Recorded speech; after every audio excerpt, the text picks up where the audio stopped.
সরকারি চাকরি করে এই বড় ভাতে গ্রামে আসি তা কেউ সালাম টালামই করে না। কি পরে যে ছেলেপিলি হয়েছে। ওয়ালাইকুম আসসালাম। সালাম দিলে নয় এত বেদবে। সিদ্দিকি ছেলে না এরা, সিদ্দিকির দোকানে যাই একটু চা খাই আসি। দেখো চেয়ারটা দে তো, আমি একটু বসি। চেয়ার খালি নেই, অন্য জায়গায় যাই বসে যায়। ছেলেপিলি এত বেদব হয়ে গেছে, বলবো কার সাথে বিষয়টা সিদ্দিকের কাছে দিয়ে আসে যে সিদ্দিক একা একা বসে রয়েছে। সিদ্দিক ভালো আছিস? সিদ্দিক, এই যে গ্রামে আসলাম তো ছেলের সাথে দেখা হইলো, এই সালামও দিলে না। এই আর একটা স্যামের সাথে দেখা হইলো দোকানে, চেয়ার কান সালামটা উঠলো না। শিক্ষিত মানুষকে কি এইভাবে সম্মান করা হয়?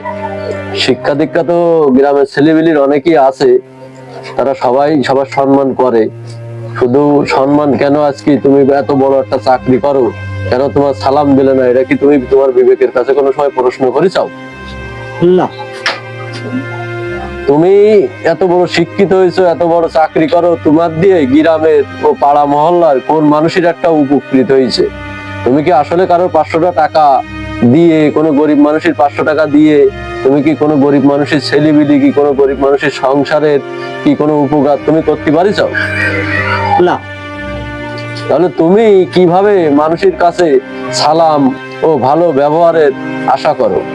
তোমার তো ছেলেবেলে যেটুকু সম্মান দেশে, এতেই তুমি পাওয়ার যোগ্য না। তারপরেও আসলে তুমি তো এই 20-22 বছর ধরে একটা সরকারি চাকরি করতেছো, কিন্তু এই পাড়া মহল্লার কি কোনো গরিব মানুষের একটা সন্তান, কি কোনো বাচ্চা কাচ্চার একটা চাকরির জন্য তুমি সুপারিশ পর্যন্ত করতে পারিস? না।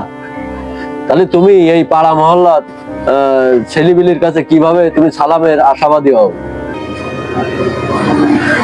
আসলাম তাই তো সালাম কালামও তো দিতেই হয়।